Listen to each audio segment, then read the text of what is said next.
اعوذ باللہ من الشیطان الرجیم بسم اللہ الرحمن الرحیم قال اغیر اللہ ابغیکم الہ وهو فضلکم علی العالمین وَإِذْ أَنْجَيْنَاكُمْ مِنْ آلِ فِرْعَوْنَ يَسُومُونَكُمْ سُوءَ الْعَذَابِ يُقَتِّلُونَ أَبْنَاءَكُمْ وَيَسْتَحْيُونَ نِسَاءَكُمْ وَفِي ذَلِكُمْ بَلَاءٌ مِّن رَّبِّكُمْ عَظِيمٌ وَوَاعَدْنَا مُوسَىٰ 30 لَيْلَةً وَأَتْمَمْنَاهَا ب10 فَتَمَّ مِيقَاتُ رَبِّهِ 40 لَيْلَةً وَقَالَ مُوسَىٰ لِأَخِيهِ هَارُونَ اخْلُفْنِي فِي قَوْمِي وَأَصْلِحْ وَلَا تَتَّبِعْ سَبِيلَ الْمُفْسِدِينَ۔ محترم سامعین کرام، سورۃ الاعراف سورہ نمبر 7 اور اسی سورت سے ابھی آپ کے سامنے آیت نمبر 140، 141، 142 یعنی 140، 141، 142 یہ چند آیات تلاوت کی گئی۔ معزز سامعین کرام، اس سے پہلے کے درس میں ہم نے آپ کے سامنے اللہ تبارک و تعالیٰ کے کلام کی روشنی میں یہ بتلایا کہ جب موسیٰ علیہ السلام اپنی قوم کو لے کر آگے بڑھے، جب ان لوگوں کو اللہ تبارک و تعالیٰ نے دریا سے پار اتار دیا اور وہ لوگ وہاں سے آگے بڑھے تو آگے ایک قوم ملی جو بیل کا ایک بت بنا کر کے اپنے مندر کے اندر اس کے سامنے بیٹھ کر کے اس کو پوج رہے تھے۔ تو چونکہ بنی اسرائیل ایک عرصے تک فرعونیوں کے قبضے میں تھے، ان کے تہذیب اور ان کے عقیدے کو ان لوگوں نے خوب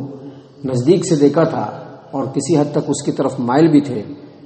تو جب ان لوگوں نے دیکھا کہ یہ قوم بچڑے کی پوجا کر رہی ہے تو فوراً اپنے نبی موسیٰ علیہ السلام سے کہا کہ جس طرح سے ان کا یہ معبود ہے ہمارے لیے بھی ایک معبود مقرر کر دیجیے۔ موسیٰ علیہ السلام نے کہا کہ اللہ تبارک و تعالیٰ کے علاوہ دوسرے معبود کی پوجا کرنا یہ ایسا عمل ہے جو باطل ہے، بیکار ہو جانے والا ہے، اور یقینی طور پر تم لوگ بڑے ہی نادان اور جاہل قوم ہو۔ اس کے بعد موسیٰ علیہ السلام نے مزید آگے کہا اغیر اللہ ابغیکم الہا وہو فضلکم علی العالمین، کیا میں تمہارے لیے اللہ تبارک و تعالیٰ کو چھوڑ کر دوسرا معبود بنا دوں، حالانکہ اللہ تبارک و تعالیٰ نے ہی تم کو پورے دنیا والوں پر فضیلت دی۔ محترم سامعین کرام، یہاں پر جو اللہ تبارک و تعالیٰ نے موسیٰ علیہ السلام کے قول کو بیان فرمایا کہ موسیٰ علیہ السلام نے کہا کہ اللہ تبارک و تعالیٰ نے ہی اے بنی اسرائیل تم کو پورے دنیا والوں پر فضیلت دی، اس کا مطلب یہ ہے کہ ان کے زمانے میں فضیلت دی، جیسا کہ اللہ تعالیٰ نے قرآن کریم میں سورۃ البقرہ میں بیان فرمایا یا بنی اسرائیل اذکروا نعمتی التی انعمت علیکم وانی فضلتکم علی العالمین، یعنی اے بنی اسرائیل اس نعمت کو یاد کرو جو میں نے تم پر کیا اور تم کو پوری دنیا والوں پر فضیلت دیا۔ فضیلت کس اعتبار سے دیا؟ فضیلت اس اعتبار سے دیا کہ اللہ تبارک و تعالیٰ نے نبوت انہی کے خاندان میں رکھ دیا، یعنی بنی اسرائیل میں جتنے بھی نبی آتے تھے بنی اسرائیل سے ہی آتے تھے، اور اللہ تبارک و تعالیٰ نے بادشاہت بھی انہی کے خاندان میں رکھ دیا۔ اللہ تعالیٰ نے قرآن کریم سورۃ المائدہ آیت نمبر 20 میں فرمایا، اللہ کے رسول موسیٰ علیہ السلام کے قول کو بیان کرتے ہوئے وَإِذْ قَالَ مُوسَىٰ لِقَوْمِهِ یا قوم اذکروا نعمت اللہ علیکم اذ جعل فیکم انبیاء وجعلکم ملوکا وآتاکم ما لم یؤت احدا من العالمین، یعنی اے میری قوم کے لوگوں، اللہ تبارک و تعالیٰ کی اس نعمت کو یاد کرو جو اس نے تم پر کیا کہ تمہارے اندر ہی اللہ تبارک و تعالیٰ نے نبوت کو رکھا اور تم کو ہی بادشاہ بنایا اور تم کو وہ کچھ دیا جو دنیا والوں کو اللہ تبارک و تعالیٰ نے نہیں دیا۔ تو یہاں پر جو بنی اسرائیل کی فضیلت کی بات ہو رہی ہے ان کے زمانے میں، بعد میں اللہ تبارک و تعالیٰ نے جب امت محمد کو پیدا فرمایا تو ان کو اللہ تبارک و تعالیٰ نے خیر امت کہا۔ اور ایک بات اور میں بتلا دوں کہ چاہے بنی اسرائیل ہو چاہے امت محمد ہو، اگر وہ اس روئے زمین پر افضل رہنا چاہتے ہیں، اگر وہ چاہتے ہیں کہ اللہ تبارک و تعالیٰ ان کو اعلیٰ مقام عطا کرے تو ان کو کتاب و سنت کی اتباع کرنی ہوگی، خواہشات کی نہیں، لوگوں کی نہیں، اماموں کی نہیں، پیروں کی نہیں، بلکہ کتاب و سنت کی اتباع جب تک مسلمان کریں گے، جب تک امت محمد کتاب و سنت کی پیروی کرے گی تب تک وہ افضل امت ہے،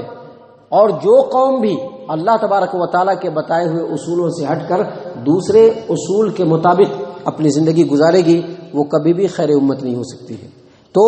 ان کے زمانے میں وہ خیر امت تھے۔ اسی بات کو موسیٰ علیہ السلام نے یہاں پر بیان فرمایا کہ اغیر اللہ ابغیکم الہا، اللہ کو چھوڑ کر کے دوسرا معبود تمہارے لیے مقرر کر دوں، حالانکہ اللہ تبارک و تعالیٰ نے ہی تم کو دنیا والوں پر فضیلت دی۔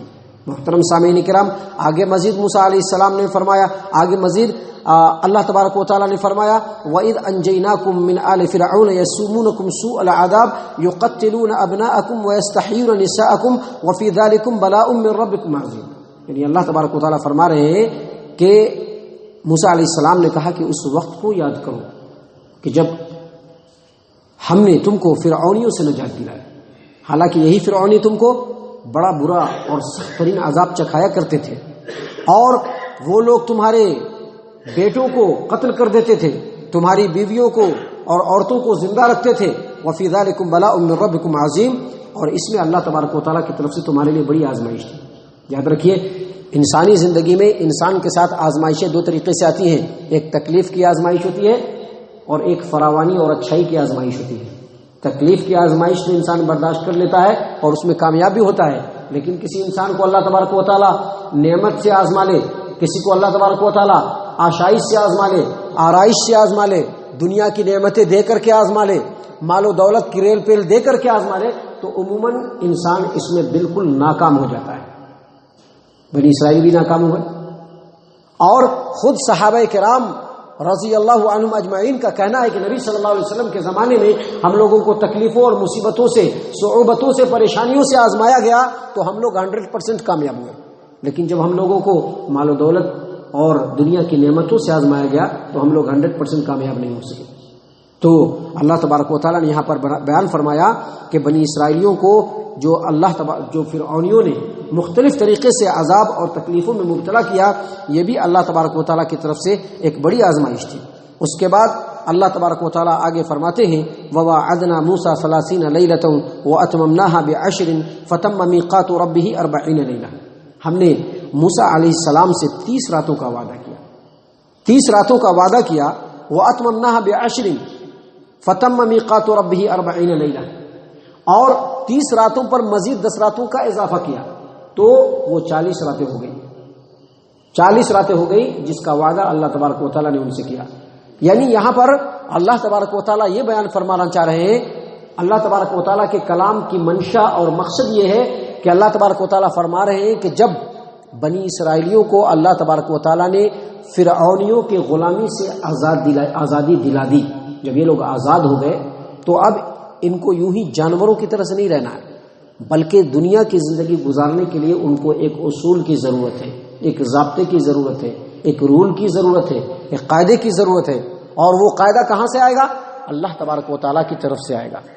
وہ قاعدہ اللہ تبارک و تعالیٰ کی طرف سے آئے گا۔ تو اس چیز کو حاصل کرنے کے لیے اللہ تبارک و تعالیٰ نے موسیٰ علیہ السلام کو کوہ طور پہ بلایا کہ آپ آئیے اور مبارک وادی میں آپ کو کم از کم 1 مہینہ اور زیادہ سے زیادہ 40 دن گزارنا ہے، جبکہ سورہ بقرہ میں 40 راتوں کا ذکر ہے۔ تو 40 رات آپ کو وہاں گزارنا ہے، اور دن میں اللہ تبارک و تعالیٰ کے لیے روزہ رکھنا ہے، راتوں کو عبادتوں میں مصروف رہنا ہے، غور و فکر اور تدبر کرتے رہنا ہے، تاکہ اپنے اندر وہ صلاحیت اور استعداد پیدا ہو کہ اللہ تبارک و تعالیٰ جو توریت نازل کرنے والا ہے اس توریت کو موسیٰ علیہ السلام ایکسیپٹ کر سکیں۔ آپ دیکھیں گے کہ اللہ کے رسول صلی اللہ علیہ وسلم بھی قرآن کریم کے نازل ہونے سے پہلے اللہ نے ان کے دل کے اندر ڈال دیا تھا۔ وہ جایا کرتے تھے غار حرا کے اندر، بہت دن تک اکیلے تنہا عبادت کرتے تھے۔ کیوں؟ کیونکہ یہ جو اللہ کا کلام ہے، چاہے توریت ہو چاہے دوسری کتابیں ہوں، اس وقت تک نبی اس کو ایکسیپٹ نہیں کر سکتے جب تک کہ ان کے اندر وہ صلاحیت اور استعداد پیدا نہ ہو جائے۔ اور آج بھی یہ جو کتاب ہے، سب لوگ قرآن قرآن قرآن قرآن کہتے ہیں، سب لوگ کہتے ہیں کہ ہماری مبارک کتاب ہے، لیکن اس پر عمل کرنے کے لیے بھی ایک کوالٹی ہونی چاہیے۔ ہر بندہ اس کے اوپر عمل نہیں کر سکتا ہے، اس کے لیے کوالٹی ہونی چاہیے۔ انسان کو اللہ تبارک و تعالیٰ سے لو لگانا ہوگا، اللہ کی طرف آگے بڑھنا ہوگا، قرآن کریم کے اندر غور و فکر اور تدبر کرنا ہوگا، سوچنا ہوگا کہ میرا رب ہمارے لیے کیا بیان فرما رہا ہے۔ جتنا انسان رب العالمین کی طرف بڑھے گا، جتنا انسان قرآن کریم کی آیات کا مطالعہ کرے گا، جتنا اس کے اندر غور و فکر اور تدبر کرے گا، انسان کے لیے یہ قرآن کریم آسان ہوتا چلا جائے گا۔ صرف پڑھنا نہیں، صرف دیکھنا نہیں، صرف سمجھنا نہیں، بلکہ عمل کرنا بھی آسان ہو جائے گا۔ ایسے ہی چپکے قرآن کریم کے اوپر عمل کرنا بڑا مشکل ہے، کیونکہ دنیا کے اندر بہت ساری چیزیں، اللہ تبارک و تعالیٰ کے رسول صلی اللہ علیہ وسلم نے فرمایا ہے کہ جنت کو ہم نے ناپسندیدہ چیزوں سے گھیر دیا ہے۔ ناپسندیدہ چیزوں سے کیا مطلب؟ جنت کو پانے کے لیے تکلیفوں کو برداشت کرنا پڑے گا، مشقت اٹھانی پڑے گی، دنیا کے اندر آزمائشوں کے رستے پہ چل کر کے، آزمائشوں کے بھٹیوں میں تپ کر کے کندن بننا پڑے گا، تب جا کر کے انسان واقعی انسان بنے گا۔ محترم سامعین کرام، اسی چیز کے لیے اللہ تبارک و تعالیٰ نے یہاں پر بیان فرمایا ہے کہ ہم نے 40 راتوں کے لیے بلا لیا تاکہ یہاں پر آئے، آ کر کے دن میں روزہ رکھے، رات کو عبادتوں میں مصروف ہو، ذکر و اذکار میں مصروف ہو، کائنات کے نظام کے اوپر غور و فکر اور تدبر کرے تاکہ ان کو پتہ چلے کہ اللہ کے کلام کو کیسے ایکسپٹ کیا جائے گا۔ استعداد پیدا کرنے کے لیے اللہ تبارک و تعالیٰ نے بلایا۔ محترم سامعین کرام، آگے مزید اللہ تبارک و تعالیٰ نے بیان فرمایا کہ وقال موسیٰ لأخیہ ہارون اخلفنی فی قومی واصلح ولا تتبع سبیل المفسدین۔ جب موسیٰ علیہ السلام اپنی قوم اور اپنے بھائی کو چھوڑ کر کے 40 راتوں کے لیے کوہ طور کی طرف نکلنے لگے تو اپنے بھائی کو بلایا،